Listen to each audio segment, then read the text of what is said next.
ചേച്ചി അതല്ലേ ചേച്ചി ഞാൻ പറഞ്ഞത്, ഒരാൾക്ക് 50-നകത്ത് വെച്ച് ഞങ്ങൾ ഷെയർ ചെയ്ത് എടുത്തിട്ടുണ്ടെന്ന്. നമസ്കാരം, വണക്കം and welcome to my channel. Diya കൃഷ്ണയുടെ O/OC അതിനോട് അനുബന്ധിച്ചിട്ടുള്ള പ്രശ്നങ്ങളാണ് ഇപ്പോൾ സോഷ്യൽ മീഡിയയിൽ എല്ലായിടത്തും ചർച്ചാ വിഷയമായിട്ട് നടക്കുന്നത്.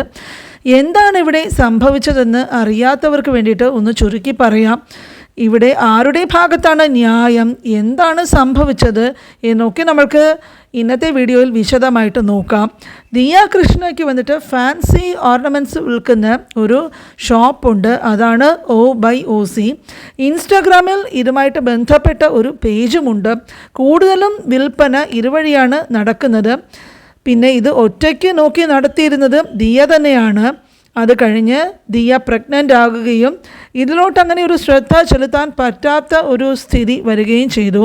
ആ സമയമാണ് ദിയ ഇതിൻ്റെ ചുമതല 3 സ്റ്റാഫിനെ ഏൽപ്പിക്കുന്നത്. ഇവർ 3 പേരാകട്ടെ ഇവിടെ ഒരു തട്ടിപ്പൊക്കെ ചെയ്യാമെന്നുള്ളൊരു പ്ലാനൊക്കെ വയ്ക്കുകയും അങ്ങനെ ഇവർ തട്ടിപ്പ് വലിയ രീതിയിൽ നടത്തി ഒരുപാട് പണം കൈക്കലാക്കുകയും ചെയ്തു. ഇതാണ് പ്രശ്നം. അപ്പോൾ ഇവർ ചെയ്തത് എന്താണെന്ന് പറഞ്ഞാൽ, ഓരോ കസ്റ്റമേഴ്സ് വന്നിട്ട് ഓർഡർ എടുക്കുമ്പോഴേക്കും പേയ്മെൻറ്റിന് വേണ്ടിയിട്ട് QR കോഡ് ചോദിക്കുമല്ലോ. അപ്പോൾ ഇവരുടെ തന്നെ സ്വന്തം QR കോഡ് കസ്റ്റമറിന് അയച്ചു കൊടുക്കുകയും ആ QR കോഡ് വെച്ചിട്ട് ഒരുപാട് കസ്റ്റമേഴ്സ് വന്നിട്ട് പേയ്മെൻറ്റ് നടത്തുകയും അങ്ങനെ കിട്ടുന്ന പേയ്മെൻറ്റൊക്കെ ഇവർ 3 പേരും കൂടെ വീതിച്ചെടുക്കുവാനും തുടങ്ങി. ഇതായിരുന്നു ഇവരുടെ പരിപാടി. ഇനി ഓർഡർ ചെയ്യുന്നവർക്ക് വന്നിട്ട് ഓർണമെൻറ്റ്സും പ്രോഡക്ട്സും ഒക്കെ എത്തിച്ചു കൊടുക്കണമല്ലോ. അതിനെന്തു ചെയ്യാനായിട്ടാണ്? അതിനായിട്ടാണ് സ്റ്റോക്കിൻ്റെ കണക്കിലൊക്കെ കൃത്രിമത്വം കാണിക്കുകയും അതിൽ നിന്നും ഈ വരുന്ന കുറവ് കാണിക്കുന്നതിൽ നിന്നും പ്രോഡക്റ്റ്സൊക്കെ എടുത്തിട്ട് കസ്റ്റമറിനൊക്കെ അയച്ചു കൊടുക്കുകയും കസ്റ്റമേഴ്സിനാകട്ടെ പ്രോഡക്റ്റും കിട്ടും. ദിയയെ നന്നായിട്ട് ഇവർ ചതിക്കുകയും ചെയ്തു. അപ്പോൾ ഇതുപോലെ കുറച്ച് മുമ്പോട്ട് പോയിക്കൊണ്ടിരുന്നപ്പോഴാണ് ഒരു വഴിത്തിരിവ് വരുന്നത്. അതായത് ദിയ തൻ്റെ സുഹൃത്തായ ഒരു കസ്റ്റമറിനോട് സംസാരിക്കുന്നു. അപ്പോഴാണ് ഈ തട്ടിപ്പിൻ്റെ ഞെട്ടിക്കുന്ന വിവരങ്ങൾ പുറത്തു വരുന്നത്. സംശയം തോന്നി ദിയ വന്ന് ഷോപ്പിലെ കണക്കുകൾ പരിശോധിക്കുകയും തട്ടിപ്പിനെ കുറിച്ചിട്ട് മനസ്സിലാക്കുകയും ചെയ്തു. വലിയ വലിയ ഓർഡേഴ്സ് പോലും ഒരു കൂസലും ഉളുപ്പോ ഇല്ലാതെയാണ് ഇവർ തട്ടിയെടുത്തത്. 10 മാസം വരെ ഇതൊരു കുഞ്ഞു പോലും വെളിയിൽ അറിഞ്ഞതുമില്ല. 10 മാസത്തിനിടയ്ക്ക് ഏതാണ്ട് ഒരു 68-69 ലക്ഷം രൂപ വരെയാണ് തട്ടിയെടുത്തിരിക്കുന്നത്. ദിയ വന്നിട്ട് എന്താ ചെയ്തതെന്ന് പറഞ്ഞാൽ, വളരെ മാന്യമായിട്ട് തന്നെ അടുത്ത സ്റ്റെപ്പായിട്ട് ഈ 3 ജീവനക്കാരെയും സ്വന്തം ഫ്ലാറ്റിലോട്ട് വിളിച്ച് നല്ല രീതിയിൽ ചോദ്യം ചെയ്തു. ഇവരാകട്ടെ തെറ്റ് സമ്മതിക്കുകയും ചെയ്തു. അപ്പോൾ അങ്ങനെ വന്നപ്പോഴേക്കും തട്ടിയെടുത്ത കാശ് തിരിച്ച് ചോദിച്ചപ്പോഴേക്കും അതെന്ത് ചെയ്തു എന്ന് ചോദിച്ചപ്പോൾ അത് ചിലവായിപ്പോയി എന്ന് ഇവർ പറഞ്ഞു. പക്ഷേ ഇതിൽ നിന്നും ഒരു 8.5 ലക്ഷം വരെ ഇവർ തിരിച്ചു കൊടുത്തതായിട്ടാണ് പറയുന്നത്.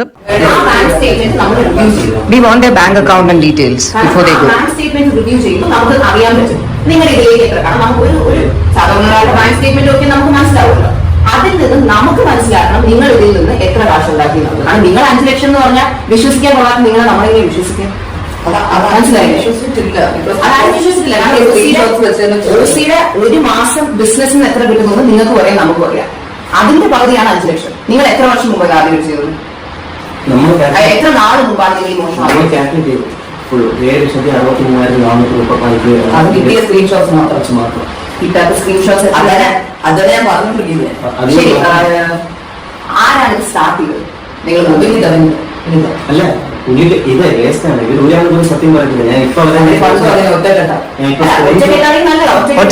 ഒരുമിച്ച് പോവാം. ഒരാഴ്ചയ്ക്കുള്ളിൽ ബാക്കി പണം എത്തിക്കണമെന്ന് ദിയ പറഞ്ഞു.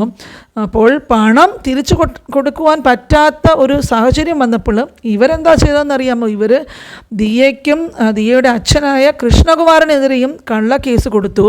ദിയയുടെ ഫ്ലാറ്റിൽ വെച്ച് ഭീഷണിപ്പെടുത്തിയിട്ട് 8 ലക്ഷം രൂപ തട്ടി എടുത്തു ഇവർ എന്നാണ് കേസ്. മ്യൂസിയം പോലീസ് സ്റ്റേഷനിലാണ് കേസൊക്കെ കൊടുത്തത്. കേസ് എടുത്തിട്ട് കൃഷ്ണകുമാറിനെ സ്റ്റേഷനിലേക്ക് വിളിപ്പിച്ചു. ഇതോടെ സംഗതി വൈറലായിട്ട് മാറി. അത് വലിയ വിവാദമാകുകയും ചെയ്തു. ആകെപ്പാടെ ഒരു കൺഫ്യൂഷൻ, എന്താണ് യഥാർത്ഥത്തിൽ നടന്നതെന്ന്. ഇവർ ഓരോരുത്തരും മീഡിയയിൽ വന്ന് പലതും സംസാരിക്കുന്നുണ്ടായിരുന്നു. തട്ടിപ്പുകാരികൾ എന്താ പറഞ്ഞതെന്നറിയാമോ? ടാക്സ് വെട്ടിക്കുവാൻ വേണ്ടിയിട്ട് ദിയ തങ്ങളുടെ അക്കൗണ്ടിൽ പൈസ ഇട്ടു എന്നൊക്കെയാണ്. ആ സമയത്താണ് ദിയയുടെ അമ്മയായ സിന്ധുവും സഹോദരി ആഹനയും ഈ തട്ടിപ്പുകാരികളെ സ്വന്തം ഫ്ലാറ്റിൽ വെച്ച് ചോദ്യം ചെയ്യുന്നത്. ആദ്യം വന്നത് എത്ര നാൾ മുമ്പാണ് ഇത് ആദ്യം വെച്ചത്? ആ ടൈം ലൈൻ പറയും. നിങ്ങൾ പറഞ്ഞു മനസ്സിലാക്കിക്കൂടെ? സത്യം പറഞ്ഞാൽ നമുക്കിത് ക്ലീൻ ആയിട്ട് ഡീൽ ചെയ്യാം. അല്ലെങ്കിൽ ഇപ്പൊ ഞാൻ ഈ ചോദിക്കുന്നത് പോലെ പോലീസായിരിക്കും എന്ന് ചോദിക്കുന്നത് വല്ല ആവശ്യമുണ്ടോ? അതിന്റെ നമുക്ക് ആഗ്രഹമില്ല, എനിക്ക് ഒരിടത്ത് പോകണമെന്നില്ല, കാരണം നമുക്ക് അതിനുള്ള സമയമില്ല, സാവകാശമില്ല. പക്ഷെ ചെയ്തേ പറ്റൂന്ന് വെച്ചാൽ നമുക്ക് വേറെ വഴിയില്ല. കാരണം ഇത് അവിടെ തമാശയ്ക്ക് ചെയ്യുന്ന ബിസിനസ് അല്ല, ഇത് അവരുടെ ജീവിതത്തിന്റെ ജോലിയാണ്. എപ്പോഴാണ് ഇത് ആദ്യമായിട്ട് ചെയ്തത്? എത്ര നാൾ മുമ്പാണ് ആദ്യമായിട്ട് ചെയ്തത്?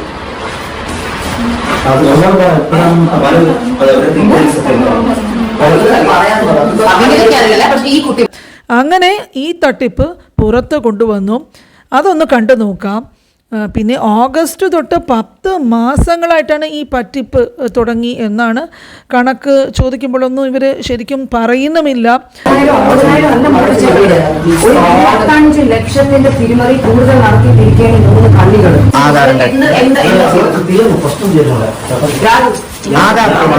എന്താണ് ചെയ്തത്? സ്കാനർ വേറെ, നിങ്ങളുടെ സ്കാനർ, നിങ്ങളുടെ കോഡ് നിങ്ങൾ സ്കാനറായിട്ട് പ്രിന്റ് ചെയ്ത് കളിക്കുക. ഫോണില് എന്തെന്നും പറഞ്ഞാൽ കാണിച്ചു. പേയ്മെൻറ്റ് നടത്തിയതുമൊക്കെ ഇവർ കൃത്യമായിട്ട് പറയുന്നു. അടിച്ചു മാറ്റിയതിൽ എന്തുകൊണ്ടാണ് ഇവർ 8.5 ലക്ഷം രൂപ തിരിച്ചു കൊടുത്തത്? അതുതന്നെ സംശയിക്കേണ്ടിയിരിക്കേണ്ടത്. എന്താണെന്ന് പറഞ്ഞാൽ വലിയൊരു തുക തട്ടിയെടുത്തത് കൊണ്ടല്ലേ ഈ 8.5 ലക്ഷം രൂപ ഇവർ തിരിച്ചു കൊടുക്കാൻ തയ്യാറായത്. ഈ 3 പേരുടെയും മുഖഭാവവും സംസാരവും ഒക്കെ കേട്ടാൽ തന്നെ അറിയാം ഇത് അടിച്ചു മാറ്റിയത് തന്നെയാണെന്നുള്ളത് യാതൊരു സംശയവുമില്ല.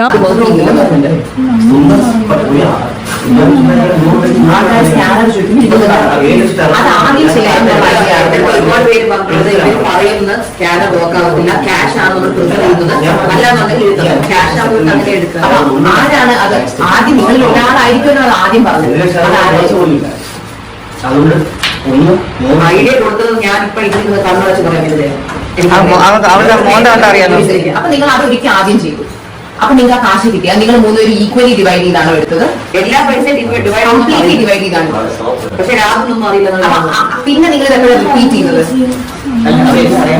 നമുക്ക് വേറൊന്നും വേണ്ട, നമുക്ക് ബാങ്ക് സ്റ്റേറ്റ്മെന്റ്. എന്നിട്ട് നിങ്ങൾ കുറച്ച് നാൾ കഴിഞ്ഞിട്ട് വീണ്ടും ചെയ്യാൻ പറ്റും. പക്ഷെ അത് ഉടനെ തന്നെയാണോ ചെയ്തത്? എല്ലാം ഉടനെ അടുത്ത് കളിപ്പിച്ചാന്ന് സത്യം പറയണ്ട. സത്യം പറ. അപ്പൊ ക്യാഷ് പക്ഷേ ദിയയും ദിയയുടെ കുടുംബവും വളരെ മാന്യമായിട്ട് തന്നെയാണ് ഇതിലൊക്കെ പ്രതികരിച്ചത്.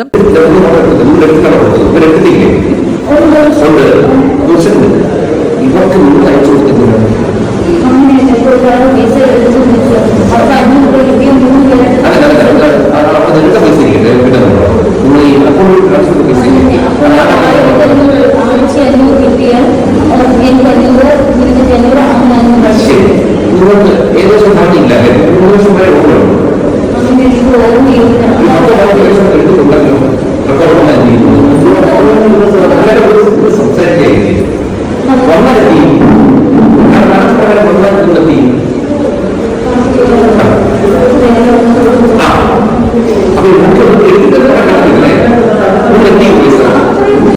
ഇവിടെ ദിയ ചെയ്ത ഒരേ ഒരു തെറ്റ് എന്താണെന്ന് പറഞ്ഞാൽ ഗർഭിണിയായപ്പോൾ വേറെ ഒരു നിവൃത്തിയുമില്ലാതെയായിരിക്കാം സ്റ്റാഫിനെ അമിതമായിട്ട് വിശ്വസിച്ചു പോയി അവരെ ഏൽപ്പിച്ചു. ഇങ്ങനെ ഒരാളെ വിശ്വസിച്ചിട്ട് ഒരു സ്ഥാപനം അതെങ്ങനെ ഏൽപ്പിക്കും? ഏതായാലും ദിയയ്ക്ക് നീതി കിട്ടട്ടെ. സാമ്പത്തിക കാര്യങ്ങൾ പുറത്തുള്ളവരെ വിശ്വസിച്ച് ഏൽപ്പിക്കരുത് എന്നൊരു പാഠം എല്ലാവരും മനസ്സിലാക്കണം. ഈ 8.5 ലക്ഷം രൂപ ഇവർ തിരിച്ചു കൊടുത്തു. അതുകൊണ്ട് വലിയ ഒരു തുക ഇവരെന്താണ് അത് വെച്ച് ചെയ്തതെന്നൊന്നും ഇതുവരെയും അറിയില്ല. വലിയ തുക പറ്റിച്ചതിന് ഇവർ ചെയ്തത് വലിയൊരു തെറ്റ് തന്നെയാണ്. പ്രഗ്നൻ്റായിട്ട് കട ശ്രദ്ധിക്കാൻ പറ്റാതെ വന്ന ഒരു വ്യക്തിയെ ഇവർ നന്നായിട്ട് മുതലെടുത്തു. ദിയയാകട്ടെ അവരുടെ ഒരു ജോലിയാണ് ഇത്. അത് വളരെ പ്രധാനപ്പെട്ട ജീവിതത്തിലെ ഒരു ബിസിനസ്സും കാര്യമൊക്കെ ഏൽപ്പിക്കുമ്പോഴേക്കും അത് വളരെ കഷ്ടപ്പെട്ടുണ്ടാക്കിയ പണമാണ് ദിയയ്ക്ക് ഇവിടെ നഷ്ടപ്പെട്ടു പോയിരിക്കുന്നത്. എന്തായാലും ദിയയ്ക്ക് നീതി കിട്ടണം. അതും ഗർഭിണിയായിട്ടുള്ള ദിയയെ ഈ ഒരു അവസ്ഥയും ഈ ഒരു സാഹചര്യത്തിൽ ഇത്രയും വൃത്തികെട്ട ഒരു പരിപാടി ഇവർ കാണിച്ചതിന് ഇവർക്ക് അങ്ങേ അറ്റത്തെ ശിക്ഷ തന്നെ കിട്ടട്ടെ. നിങ്ങൾക്കും ഇതൊക്കെ അടുത്തിടെ വന്ന വാർത്തകളായിരിക്കും, പലരും ഇതൊക്കെ അറിഞ്ഞു കാണും. നിങ്ങളുടെ അഭിപ്രായങ്ങൾ മറക്കാതെ കമൻസിൽ ഷെയർ ചെയ്യുക. ഇതുപോലെ വേറെയും ഇമ്പോർട്ടൻ്റ് ആയിട്ടുള്ള ടോപ്പിക്കുകൾ അടുത്ത വീഡിയോ വഴി നമ്മൾക്ക് സംസാരിക്കാം. ഇതുവരെയും സബ്സ്ക്രൈബ് ചെയ്തിട്ടില്ലാത്ത കൂട്ടുകാരുണ്ടെങ്കിൽ മറക്കാതെ ചാനൽ സബ്സ്ക്രൈബ് ചെയ്യുക. കൂടെ ഒരു ലൈക്ക് ചെയ്യാനും മറക്കരുതേ. ഇതുവരെ വീഡിയോ കണ്ട എല്ലാവർക്കും താങ്ക്സ് ഫോർ വാച്ചിങ്.